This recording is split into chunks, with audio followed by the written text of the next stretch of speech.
쓰러졌습니다. 북방의 호랑이, 세종시대를 버텨온 노장, 어린 단종이 유일하게 기댈 수 있었던 이름, 김종서. 단 한 방이었습니다. 그런데 여러분, 지금 수양대군의 표정을 상상해 보십시오. 그는 안도하지 않았습니다. 멈추지 않았습니다. 김종서의 집을 나서는 그의 발걸음은 오히려 더 빨라졌습니다. 왜냐하면 그는 알고 있었습니다. 김종서의 죽음은 오늘 밤의 끝이 아니라 오늘 밤의 시작이라는 것을. 살생부에는 아직 이름이 더 남아 있었습니다. 한명회. 이 이름을 기억하십니까? 수양대군의 책사, 훗날 그의 사위가 되는 인물, 계유정난의 실질적인 설계자입니다. 그는 정변이 시작되기 전부터 치밀하게 준비했습니다. 제거해야 할 인물들의 목록. 역사에서는 이걸 편의상 살생부라고 부릅니다. 그 명단에는 이름이 여럿 있었습니다. 황보인, 이조판서 민신, 이양, 조극관, 그리고 단종의 외숙부이자 실권을 쥔 좌의정 김종서까지 포함해서. 핵심은 이겁니다. 이들 중 어느 한 명이라도 살아남아 병권을 진다면 수양의 거사는 그날 밤 안에 역모로 뒤집힐 수 있었습니다. 그러니 하룻밤에 모두 처리해야 했습니다. 그리고 수양대군은 실제로 그 밤 안에 해치웠습니다. 김종서가 쓰러진 직후 수양대군은 지체 없이 다음 수순으로 넘어갔습니다. 그는 창덕궁으로 달려갔습니다. 단종이 있는 곳으로. 신복들을 시키기엔 너무 중요한 순간이었고 김종서가 의심해서 주변에 사람을 두면 안 됐기 때문에 수양 본인이 자리에 있었을 때 그 일격을 가했다는 겁니다. 진위는 알 수 없습니다. 하지만 흥미로운 건 이 야사가 오히려 수양의 성격을 더 잘 설명해준다는 점입니다. 그는 단순한 모사꾼이 아니었습니다.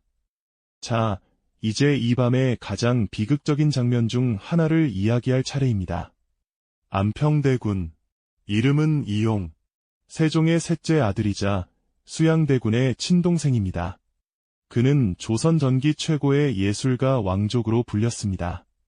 글씨는 당대 제일이었고 그림과 시에도 뛰어났습니다. 하지만 그는 단순한 예술가가 아니었습니다. 문종이 살아있을 때부터 조정 내 일부 신하들은 안평대군을 중심으로 뭉치는 기류가 있었습니다.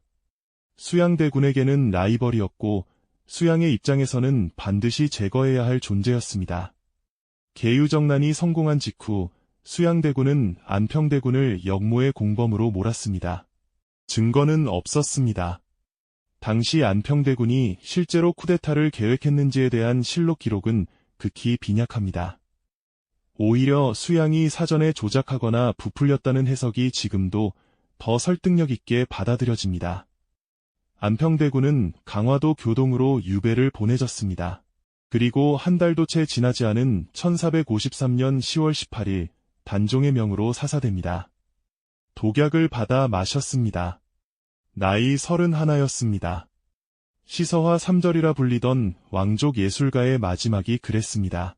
하지만 단종 복위 운동에 참가했다가 처형된 사람들의 기록, 혹은 야사와 사초의 잔편들을 모으면 전혀 다른 이야기가 나옵니다. 김종서는 진짜로 역모를 꾀했는가? 아마 아닐 가능성이 큽니다.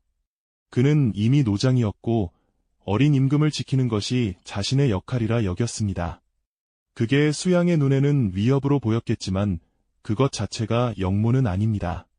안평대군은 수양과 갈등 관계였고 주변의 사람들이 모였던 건 사실이지만 그것이 실제 정변 계획으로 이어졌다는 증거는 없습니다. 결론적으로 계유정난은 수양대군이 먼저 거사를 일으키고 반대 세력을 역적으로 재규정한 사건입니다. 정난, 즉 난을 평정했다는 뜻의 이름부터가 수양의 시각에서 붙여진 명칭입니다. 단종의 입장에서, 죽은 신하들의 입장에서 이 사건을 다시 이름 붙인다면 그건 아마 정변이나 찬탈에 가까울 것입니다. 그날 밤 수양대군이 철퇴를 가한 뒤 김종서는 즉사하지 않았다는 기록이 있습니다. 쓰러진 채로 숨이 붙어 있었다고 합니다. 그 상태에서 김종서의 아들 김승규가 아버지 곁을 지키고 있었습니다.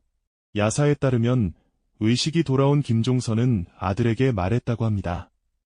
어서 달아나라. 자신이 살 수 없다는 것을 알면서도 먼저 아들을 살리려 했다는 이야기입니다.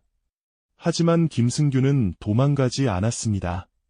아버지를 두고 떠날 수 없었던 것인지, 혹은 이미 수양의 무사들에게 포위되어 있었던 것인지, 그는 그날 밤 아버지와 함께 목숨을 잃습니다.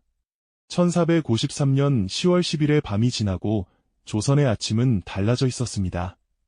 김종서가 없었습니다. 황보인이 없었습니다. 안평대군이 없었습니다. 단종 곁에서 어린 임금을 지키겠다고 말하던 사람들이 사라졌습니다. 남은 건 수양대군이었습니다.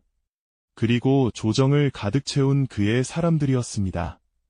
그리고 그를 지키려 했던 사람들은 어떤 최후를 맞았는지, 사육신, 이 이름이 어디서 나왔는지 다음 편에서 확인해 보시기 바랍니다.